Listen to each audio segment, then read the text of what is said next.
The 19-year-old who boarded the Titan last Sunday apparently did not want to, and here's what he said. Suleiman was terrified that he didn't really want to go down in that craft, but his dad was so passionate about the Titanic and about this sort of adventuring that he wanted to kind of please his father, to make him proud and to bond with him over this shared experience. And so we don't know how much that contributed to him going down, but his aunt is saying that. And it's all the more tragic that, of course, we lost contact with this sub, and it seems that they all died across Father's Day. Working overnight at a hospital sounds terrifying. A few years ago, a woman was working an overnight shift in the dementia ward of a hospital, and she went to go check in on one of her patients who had aphasia, which means that she couldn't speak. But it seemed like the older woman was trying to communicate something to the nurse, and the nurse got a really bad vibe. She's like, okay, something's clearly wrong here. When all of a sudden the woman with aphasia starts shaking, she looks terrified and she points at something behind the nurse. But when the nurse turned around, there was nothing behind her. The nurse is terrified, but she finishes her shift. She has to clock out downstairs in the basement of the hospital, and it's like 3 a.m. at this point. And all of a sudden, out of nowhere, she hears this clanging noise. So she peers around the corner into the hallway, and there's just a knife laying in the middle of the hallway. No explanation. I actually shared this scary story and a bunch of other hospital-related scary stories in this week's episode of the podcast. They hid their daughter's body in their family restaurant. On January 2017, 5-year-old Ashley Zhao was beaten to death by her mother, 30-year-old Ming Ming. Ming Ming then reported Ashley missing and said that she went to take a nap in the family restaurant's back room, and when she came to check up on her that night, she was gone. But after police investigated, they found that no one saw Ashley leave the restaurant. The next day, police found Ashley's body lifeless in the family restaurant's back room. After interviewing Ashley's parents, Ming Ming admitted to hitting her daughter repeatedly in the head, and then she passed away. Apparently, she did this because Ashley was having accidents. After the beating, Ashley's father noticed that she was gasping for air and green fluid was coming out of her mouth, and then she stopped breathing. Ming Ming then ordered her husband to hide their daughter's body in the backroom restaurant. The couple basically carried on with the restaurant's hours of operation while their daughter laid lifeless in the back room. Ashley's father pleaded guilty and received 12 years in prison, and Ming Ming was sentenced to 22 years in prison. This teenager killed his sister over the Wi-Fi password. Kevon Watkins from Georgia was just 16 years old when he turned his family's lives upside down forever. On February the 2nd, 2018, an argument broke out in his home. There had been an issue with the Wi-Fi connection and Kevon was not happy. He wanted to play video games but was unable to because the connection kept dropping. In a bid to attempt to stop the other members of his family also using the internet, he decided to change the Wi-Fi password. He felt that this would be a good way to resolve the issues he was having. However, him and his mum got into a heated debate over the issue, which could have been easily resolved. Tragically, the argument would end in death. Kevon had an older sister, Alexis, and she decided to step in between the pair. However, this decision would prove fatal. Kevon and Alexis ended up in a physical fight and police were called. Kevon got his sister in a chokehold where he incapacitated her for 15 minutes until police arrived. Kevon only released the grip that he had over Alexis when a police officer commanded that he do so. She was tragically pronounced dead from asphyxiation. When she was killed, she actually had a young son and a fiancé. Kevon was sentenced to life in prison. The fourth member of the Nickelodeon Creep Club, Jason M. Handy, is a creep and a disturbed individual. This is Jason Handy. He was a production assistant on a bunch of different shows with Nickelodeon, like All That, and The Amanda Show, which also involved Dan Schneider, if you know, you know. But Jason was a particularly shocking individual. On April 12, 2003, he was arrested at his home in California and charged with performing a lewd act with a child under the age of 14. Apparently, in the year 2000, Jason had kissed and touched a 9-year-old girl. And after his first arrest, he was arrested again a few days later based on charges from Michigan. Apparently, he had tried to solicit a child under the age of 16 to perform immoral acts with him. And this investigation revealed a lot about Jason. Apparently, he had been hunting for children to abuse in all of the places that he frequented, like his church, the internet, and more disturbingly, and hopefully not, at Nickelodeon Studios where he was employed. But Jason knew who he was. In his private journal that was seized by investigators, he had written down the words, "I'm a pedophile, full blown." When they searched his apartment, they also found over 1,000 photos of minors that he had snapped while peeking his camera at the elementary school that he lived across the street from. He was eventually sentenced to 6 years in prison, and his case basically started the charge for people to get more intense background checks before they work for children's shows. But as we've seen over the years, this hasn't always worked. A man attacked me on a bus and started eating me in front of horrified passengers. Imagine sitting quietly on a bus, and suddenly a stranger sits right next to you, despite many empty seats. This is exactly what happened to me in 2008, while traveling in Canada. My name is Tim McLean. That day, I was relaxing, listening to music, when a man named Vince Lee chose the seat next to mine. I thought it was strange, but continued to lose myself in my music. Without warning, Vince pulled out a knife and violently attacked me. The other passengers, horrified, were evacuated by the driver, leaving me alone with this demented man.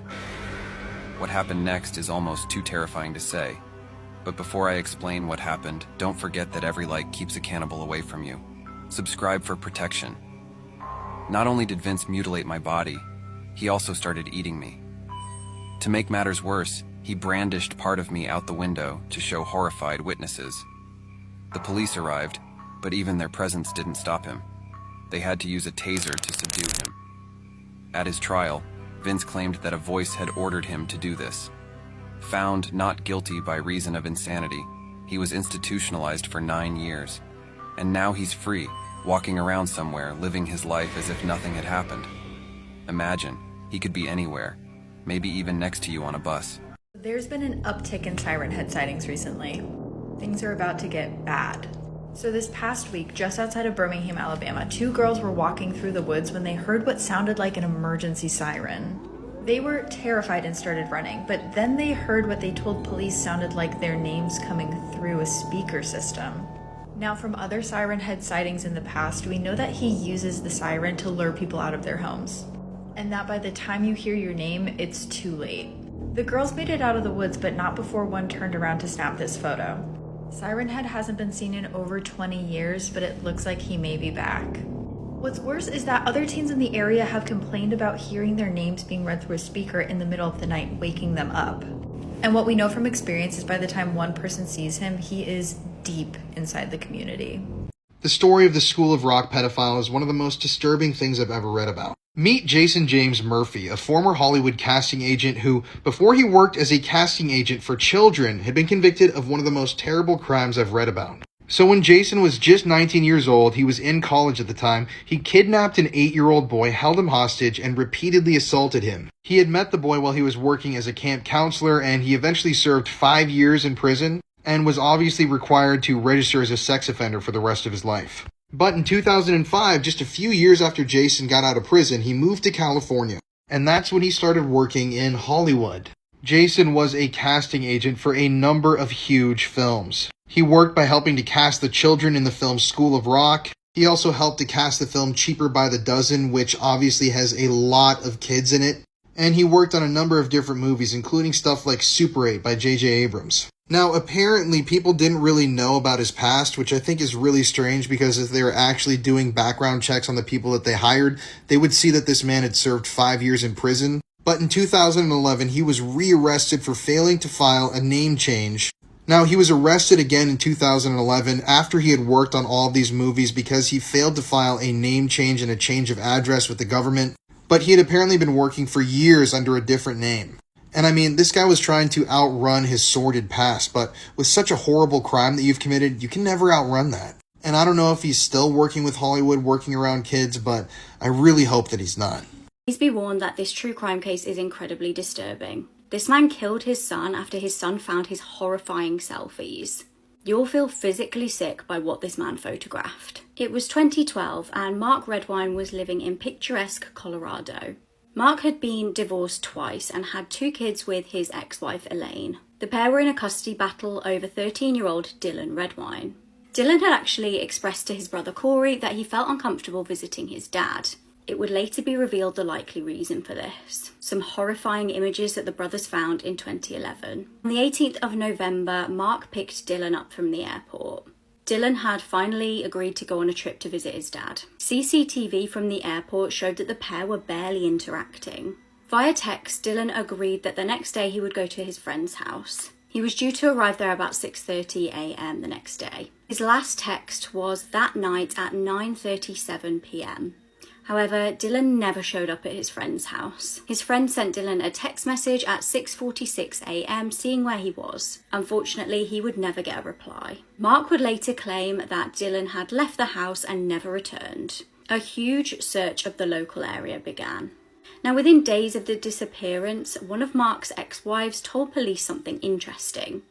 Disturbingly, he told her that if he ever had to get rid of a body, he would dispose of it in the mountains. He also apparently said to her that he would kill the kids before he let her have them. Mark was actually interviewed on TV and asked about his ex-wife's allegations against him. He appeared very suspicious to viewers and was talking about Dylan in the past tense. A whole 7 months passed until Dylan's body was tragically found. He was found only around 8 miles from Mark's house, just off an ATV trail. A witness actually came forward and said that they had seen Mark driving alone in the area in April 2013. Mark was very familiar with that area and actually owned an ATV himself. Mark and Dylan's mum also appeared on the Dr. Phil show. Basically, the episode was just them throwing allegations at each other. Interestingly, Mark failed to do a lie detector test. Then a telling discovery was made. In August 2013, police found Dylan's blood and human cadaver smell in Mark's lounge. A cadaver dog also indicated that human remains were present in the washing machine, on Mark's clothes, and in Mark's vehicle. Mark was arrested for second-degree murder and child abuse. So what were these disgusting photographs that the boys had found? The pair had discovered photos of Mark dressed in women's underwear consuming feces out of a nappy. I obviously cannot show these images on TikTok for obvious reasons, but you can find them on Google, but just be very prepared for disgusting images. Dylan and his dad's relationship had been gradually declining, and Dylan had actually asked his brother to send him the images so that Dylan could confront his dad. He had no idea that doing so would be fatal. The prosecution stated that this had triggered rage in Mark. He then killed his own son in the lounge of his house. He was eventually sentenced to 48 years in prison. If you've seen The Good Nurse on Netflix, then you'll know exactly who this case is about. Charles Cullen. Charles went on a massive murder spree for around 15 years, killing what's thought to be hundreds of people. He's since confessed to a lot of these murders, but says that he has no memory of many more, so it's absolutely impossible to know how many he's actually killed. So the big question here is, how did Charles have access to that many people in order to murder them without anyone realising? Charles had a fairly rough upbringing. His father died when he was a baby, and then he lost his mother while he was in high school. He had many failed suicide attempts, and eventually he enlisted in the United States Navy. Charles's behaviour led to him being committed to the Navy psychiatric ward multiple times, and he eventually received a medical discharge. This is where his career took a turn, and in 1984, he enrolled as a nurse in New Jersey. His newfound nursing position obviously gave him access to lots of vulnerable people. Charles soon started abusing his position of trust and began administering lethal doses of IV medication to his patients. He lasted 4 years at his first position at St Barnabas Hospital and murdered multiple patients with overdoses of insulin. Hospital authorities actually became suspicious when they started investigating contaminated IV bags, and Charles was forced to move on to a new hospital. He took a job at Warren Hospital in New Jersey, where he murdered 3 elderly patients with overdoses of heart medication. One of these patients had actually described Charles as that sneaky nurse, and told other staff members that he'd injected her while she'd been asleep. Charles, fearing that he was about to get found out, of course moved on again and began a 5-year stint at a new hospital in New Jersey. He took a position in intensive care and ended up murdering another 5 people with heart medication. Charles then moved between multiple facilities between 1998 and 2003, murdering many more patients along the way. But when one patient died of low blood sugar, hospital staff alerted New Jersey police, and that would be Charles's last victim. Police looked into Charles's employment history and found that there'd been many suspicions over his involvement in patient deaths. They kept him under investigation and actually assigned another nurse to visit him after work hours wearing a wire. This produced enough evidence for the police to arrest him. Charles was initially only charged with one murder and one attempted murder, but he soon confessed to many more, and the true horror of his crimes came to light. Charles admitted to the murders of over 40 patients, but said that he often blacked out and had no memory of many others. When the police compared Charles's employment history to the multiple deaths that had occurred at the facilities he'd been working at, they realised that his victims were probably in the hundreds. On March 2, 2006, Charles Cullen was sentenced to 11 consecutive life sentences, meaning he won't be eligible for parole until 2403. At his sentencing, Charles became really uncooperative, chanting at the judge, and had to be gagged with duct tape and restrained. He's currently incarcerated at the New Jersey State Prison in Trenton, New Jersey. Murdered for being different, 20-year-old Sophie Lancaster and her boyfriend Robert Maltby were brutally attacked by a group of teenagers, purely for the way that they looked. Sophie was a gap year student and she was planning on attending college to do an English degree. She'd been dating Robert for around 3 years, and they were both a part of the goth subculture. Sophie's family described them both as intelligent, sensitive kids, and said that they weren't the type to get into trouble, but they'd had problems in the past due to the fact that they stood out. They literally had their whole lives ahead of them, but Sophie's life would be tragically cut short on August 11th, 2007. The couple were just walking home through Stubby Park in Lancashire, and when they reached the skate park, they were attacked by a group of teenage boys. They knocked Robert unconscious and he fell to the ground. This is when Sophie tried to shield his body from the blows, and that's when the group turned on her. They viciously started kicking Sophie in the head and face, and then also stamped on her head multiple times. The attack was that vicious that when paramedics arrived, they couldn't tell if the victims were male or female. They were rushed to hospital and were initially both in comas. However, Robert did regain consciousness, although he had no memory of the attack. Sadly, Sophie never woke up, and on August 24th, 2007, she passed away. It soon came to light that just after the attack, the gang of boys were actually talking to friends and bragging about what they'd just done to Sophie and Robert. An investigation began and 5 teenage boys were identified and charged with murder. In December 2007, all 5 boys pleaded not guilty to the murder of Sophie and the grievous bodily harm with intent for the attack on Robert. Their trial was set for March 2008, and eventually 3 of the boys did plead guilty for the attack on Robert. The murder charge against these 3 was dropped, but they were sentenced for the grievous bodily harm with intent for the attack on Robert. Joseph and Danny Hulme were both sentenced to 5 years and 10 months, while Daniel Mallet was sentenced to 4 years and 4 months.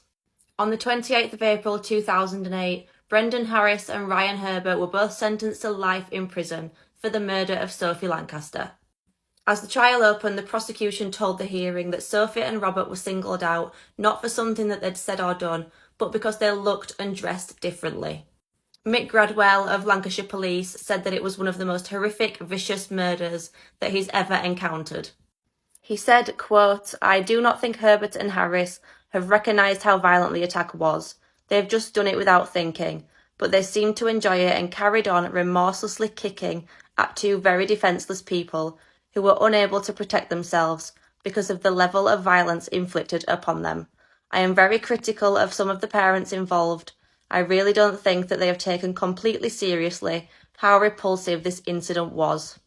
He also said that when Brendan Harris was initially interviewed about the murder, that he was laughing and joking with his mother. At their sentencing, the judge described the attack as feral thuggery, which raised questions about the sort of society that exists in this country. He added, quote, "This was a terrible case which has shocked and outraged all who have heard about it. At least with wild animals, when they hunt in packs, they have a legitimate reason for doing so, to obtain food. You have none, and your behaviour on that night degrades humanity itself." He recommended that Brendan Harris should serve a minimum of 18 years and that Ryan Herbert should serve a minimum of 16 years and 3 months. Ryan Herbert actually successfully appealed his sentence and had it reduced to 15 years. He was released on license last year, whereas Brendan Harris still remains behind bars. What is some of the crazy stuff people have confessed to as they're dying? Well, in this series, I'm going to read to you some of the craziest ones I could find. This story comes from a hospice nurse that was dealing with a patient who had fought in the Vietnam War. Early on in his treatment, she actually asked him if he had any siblings, and he mentioned that he did have a brother, but he passed away in Vietnam. He also had a wife who had previously passed away, and because of this, he didn't have a lot of people that would come visit him. The man had dementia, and the nurse said that at times it felt like he was digging deep into his brain to find moments from his life that he could describe to the nurse in vivid detail. So one night the nurse comes in, and the man is in really rough shape, like it looks like he's not going to make it through the night. And when she walks in, he starts beckoning her over, like, come here, come here, come here. So the nurse comes over, and the man begins to tell her that his brother wasn't killed by an enemy soldier in Vietnam. He had actually killed his brother. And not only that, but these men were twins. So when the brother died, the other one fully assumed his identity when he came back to the States. Meaning that when he came back from the war, he took his brother's entire life, including his wife. The man ended up passing away that night, and later on the nurse told his daughter what she had heard. And the daughter did not believe her at all, but then years later, she finds a handwritten confession from her father stuffed in a Bible. What? Look in there, mate. Look in there. What? Look in there. Nakipagrelasyon ang teacher na to sa kanyang 12 years old na elementary student. At hindi lang yon, dahil nagkaroon pa sila ng anak. Dalawa pa. What the heck? Si Mary Kelly Torno na atang isa sa pinakasikat na female sex offender. At kung hindi pa malala yun, eto pa. 15 years din siyang kasal sa kanyang asawang si Steve at meron silang 4 na anak. Isang elementary school teacher itong si Mary Kay at nagtuturo ito ng mga grade 6 students. Nung nagkaroon siya ng sexual relationship sa kanyang student na 12 years old na si Willie Falau. 12 years old, 1 taon lang ang tanda sa panganay na anak ni Mary Kay. Ang sabi ni Mary Kay, si Willie pa daw ang nang-akit sa kanya at dahilan kung bakit sila na-fall in love sa isa't isa. Paano natuklasan ang kanilang relasyon? Nakita ng isang officer ang dalawa sa loob ng kotse. At nung tinanong ng officer ko ilang taon na si Willie, ang sabi ni Mary Kay, 18 years old na siya. Pero hindi ito pinaniwalaan ng officer. At agad silang dinala sa police station, kung saan natuklasan ang tunay na edad ni Willie. At tuluyan na ngang inaresto si Mary Kay. Nung malaman ng asawa ni Mary Kay ang kanyang pinagagawa, nag-file ito ng divorce at nakuha nito ang custody ng kanilang 4 na anak. At agad din silang lumipat sa Alaska. Habang nililitis ang kaso ni Mary Kay, natuklasan nito na nagdadalang tao pala siya. At ang ama ay ang estudyante niyang si Willie na 13 years old back then. Nag-plea siya as guilty at nasentensyahan siya ng 6 na buwan na pagkakakulong. Kasama sa agreement ay hindi niya na pwedeng kontakin si Willie at ang mga anak nito. Pero noong 1998, 2 months after niya makalaya, ay nahuli na naman si Mary Kay na kasama si Willie sa loob ng kotse. Sabi ng officer na nakahuli sa kanila this time, medyo steamy daw, mukhang nagiinit ang mga tao sa loob. Sinubukan pa daw ni Mary magpakilala gamit ang ibang pangalan. Pero dahil naging malaking national issue ang case niya, nakilala siya ng officer at hindi siya naniniwala dito. Muling nasentensyahan si Mary Kay ng 7 years sa pagkakakulong. At doon niya na rin sa loob ng kulungan ipinanganak ang pangalawa nilang anak ni Willie. Si Willie na nung panahong yon ay 15 years old lang. Nakalaya nga si Mary Kay sa pagkakakulong noong 2004 at noong 2005 ay kinasal naman sila ni Willie. Na noong panahong yon ay nasa legal age na dahil 21 years old na siya. Marami silang mga interviews online, mapapanood nyo pa yon and nakaka-cringe talaga. For me, this is a case of child grooming. May mga libro din na nasulat about sa kaso nila.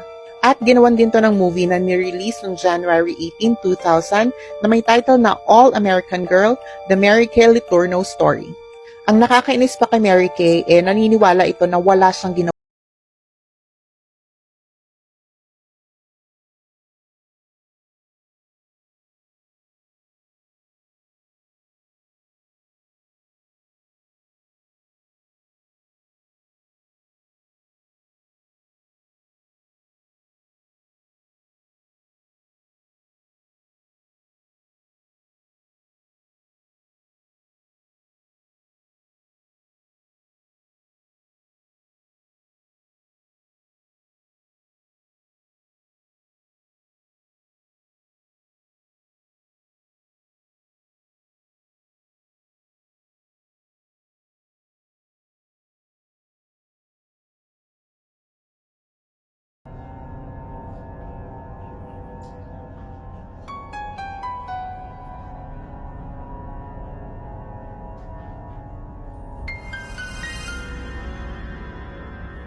This is 20-month-old baby Isaiah. Now do me a favor. Imagine for a moment that this is your daughter. Would you for any reason ever leave her home alone? I didn't think so. She, however, would. This is her 18-year-old mother, Verfi Cootie. I don't know if I'm saying her name right, and frankly, I do not care. Between the months of October and December of 2019, Verfi had left Isaiah home alone a handful of times, at least 5 times, with the longest period of time being 2 days. So 2 whole days, this baby is home alone to fend for herself. Now, on December 5th, 2019, decided she wanted to go out and celebrate her 18th birthday, even though baby Isaiah had been sick with the flu. Verfi had even canceled plans with the family because of Isaiah having the flu. I guess she was just like, I don't want to take her out because she's sick, which, okay, that's, that makes sense. It probably would be best not to bring the baby out with the flu. Instead of asking someone to watch Isaiah, Verfi goes to celebrate her birthday with her boyfriend, leaving Isaiah in the apartment. Once again, she goes 50 miles to London, and there she lives it up.